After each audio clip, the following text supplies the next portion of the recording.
이제 여러분들 종목에 귀를 기울이겠습니다. 첫 종목은 오늘도 전화입니다. 안녕하세요, 시청자님. 안녕하세요. 네, 반갑습니다. 네, 어떤 종목 궁금하세요, 시청자님? 제넥신요. 아, 얼마에 몇 퍼센트 갖고 계세요? 100%인데요. 77,000원이요. 예, 77,000원에 비중이 몇 퍼센트를 하셨죠? 100%요. 100%요? 네. 시청자님, 이번에 사신 게 아닌 것 같습니다. 아, 오래됐어요. 오래되셨네요. 아, 네, 그러셨군요. 어떤 게 지금 제일 궁금하세요? 아, 이게 또 얼마에 팔아야 되는지, 얼마나 올라갈 수 있을지. 네. 또 이번에 뭐, 여기 원숭이 앉아서 확인차 들어갔다 하더라고요. 그리고 6월 달에 뭐 인삼 시험 한다는데 그게 또 안 되면 원숭이한테 들어간 게 안 되면 네. 또 그게 아주 큰 악재가 될 수 있는지. 알겠습니다. 사셨을 때는 어떤 모멘텀을 보고 사셨는지 혹시 여쭤봐도 될까요? 예, 뭐 원천 기술 있고 뭐 이게 좋다라고 생각하고 왔거든요. 그러셨군요. 네. 알겠습니다.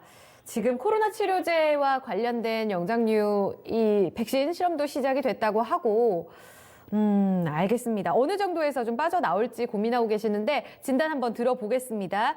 네, 시청자님 좀 기다려주세요. 네. 김정수 전문가님, 제넥신 문의가 들어왔는데요. 가격대가 너무 높고 지금 비중도 100%라서 어떤 대응 필요하다고 보시는지요? 지금은 매도하기보다는 예. 매도하기보다는 좀 보유하는 게 낫지 않나. 지금 매수 가격은 77,000원인데 물론 이 코로나19와 관련된 최근에 이 공동 개발 의지도 좀 피력을 하긴 했는데요.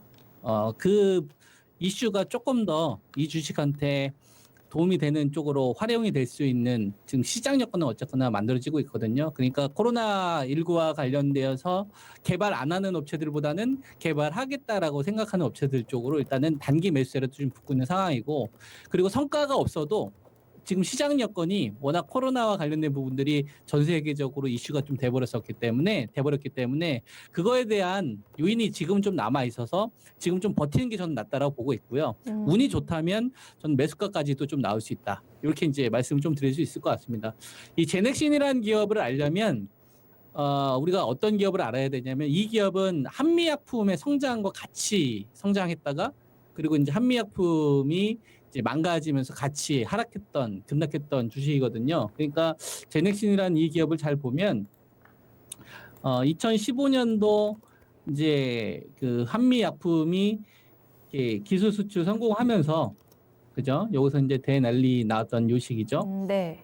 요 시기 2015년도 한미약품이 성장과 같이 나오다가 한미약품이 이제 기술 산업피해에서 이제 반환되면서 같이 폭락이 나왔던 그 아픔이 있었던 좀 주식입니다. 왜 그러냐면 한미약품이 이제 랩스커버리 기술을 가지고서 이제 대박을 쳤던 시기에 이제 제넥신 같은 경우도 HYFC를 기반으로 한 이 투약하는 기술이 있었거든요. 그게 그 한미약품이 기술 이전했던 거하고 유사했었기 때문에 그거 좀 부각을 받았었던 거고요. 그리고 나서 2017년도 한미약품은 시세가 안 터지는데 2017년도 한 번 더 시세가 터지는 흐름이 나오죠. 이때가 이 신라젠이나 그러니까 저 당시가 2017년도로 가면 한미약품이 이제 망가졌던 저 시기에 그 바톤 터치를 했던 게 이제 신라젠 또는 이제 그 당시 이제 병행요법 관련돼 가지고 이제 뭐 헬릭스미스 병행요법이나 그다음에 이제 혁신 치료제 관련된 부분으로 이렇게 시세가 붙었던 시점에 제넥신도 같이 붙었었거든요. 혁신 치료제로. 왜 그러냐면 제넥신이 이제 연구하고 있는 것 가운데서 이제 어떤 부분이 부각을 받았었냐면 이제 DNA 백신을 좀 개발하는 유전자 치료제 쪽 관련된 부분이 기술력이 좀 있어요. 이게 원래는 LG 생명과학에서 일했던 사람들이 LG에서 LG 생명과학에 있던 사람들 처우 제대로 안 해줘가지고 2000년도 초반에 LG 생명과학에서 그때 이제 인재였던 사람들이 나와서 차린 회사가 이제 제넥신이나 오스코텍이거든요. 그래서 이 사람들이 이제 기술력은 있고 되게 그 당시 이제 메인이었는데 제 선두에 있었던 사람인데 기술이 아깝잖아요. 그러니까 이제 유한 양행 그 계열사 쪽에서 이쪽을 오랫동안 자금 지원을 해줘가지고 그나마 지금 연구비 지원 받으면서 이제 나왔었던 기업입니다. 그게 이제 한미약품 때 한번 부각을 받았었고, 네. 그리고 나서 다시 이제 2017년도 신라젠이나 이런 업체들이 면역항암제나 병행요법, 요때는 이제 뭐 유틸렉스나 이런 주식들도 같이 함께 잘 나갔었죠. 그 시기에 이 기업도 같이 부각을 한 번 더 받았었죠. 한미약품은 무너졌을 때. 왜 그러냐면 이 기업이 가지고 있는 것 가운데서 이제 성장 호르몬 관련된 파이프라인에 대한 요 결과치가 굉장히 많은 기대치가 있었기 때문에 그랬던 겁니다. 그래서 그 부분 때문에 최근 들어서 한 이때가 언제야? 3월 말에 한번 탔던 이유가 그 오랜 기간 동안 연구했었던 요 성과를 미국 아마케에서 발표를 하기로 했었단 말이에요. 네. 근데 그거를 이번에 코로나19 때문에 아마케가 미뤄져 버린 거죠. 그것 때문에 한 번 더 급락이 나온 거고, 네네네. 그리고 여기에 이제 시장이 더 충격이 나오니까 추가 충격이 나온 거죠. 근데 다행히 아마케 일정이 온라인으로 개최가 돼서 4월 말쯤에 개최로 온라인으로 할 거고요. 네. 8월 달쯤에 이제 오프라인으로 좀 진행을 한다고 하니까 그 발표되는 시점까지는 아직 이 제넥신에 대해서 좀 포기하는 건 좀 이르다. 그래서 저는 고의 의견 좀 드리고, 그리고 DNA 백신 자체가 현재 코로나19와 관련돼서 지금 가장 우리가 주목받고 있는 기술이거든요. 이게 왜 그러냐면 어떤 신종 바이러스가 나왔었을 때 그 백신을 하려면 가장 앞서고 있는 게 이제 DNA 백신입니다.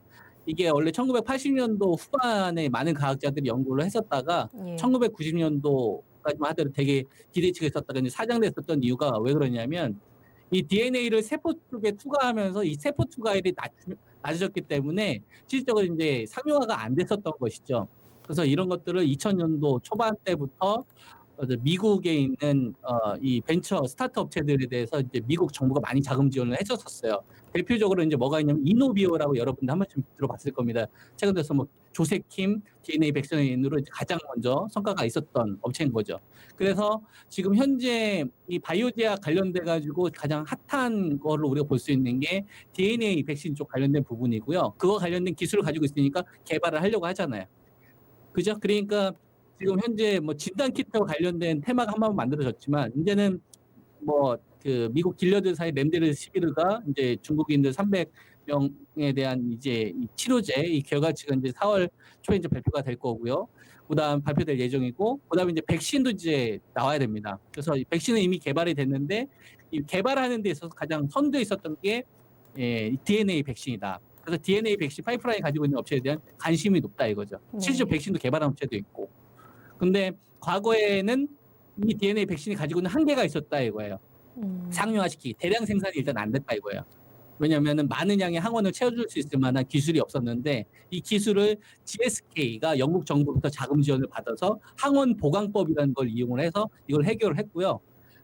그 해결을 한 걸 가지고서 지금 현재 코로나 바이러스와 관련된 백신을 개발하고 있는 업체가 이노비어라는 업체인데 그 기업이 DNA를 가지고 세포에 투과를 했었을 때 이 세포 투과를 높이는 이게 이제 전기천공법이라고 하는데 그게 채워졌기 때문에 지금 DNA 백신이 지금 코로나 백신뿐만 아니라 이거 개발한 업체들한테 굉장히 핫한 거예요.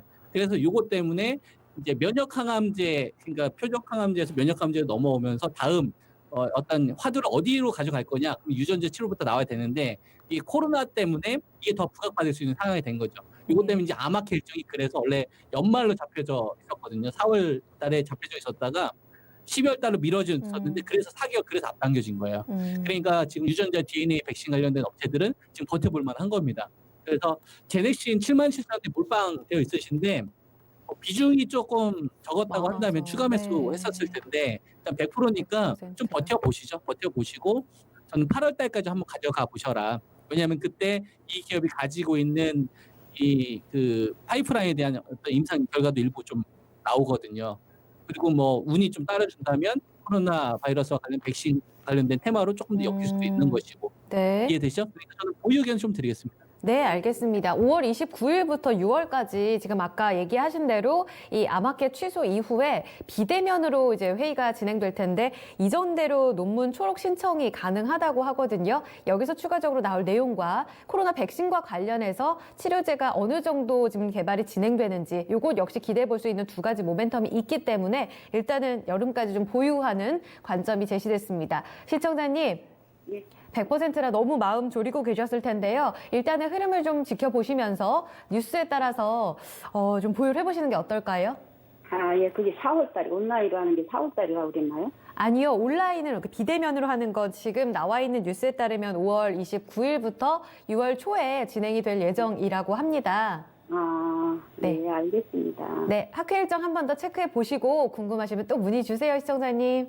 예, 감사합니다. 네, 힘내시기 바랍니다. 제넥신이었습니다.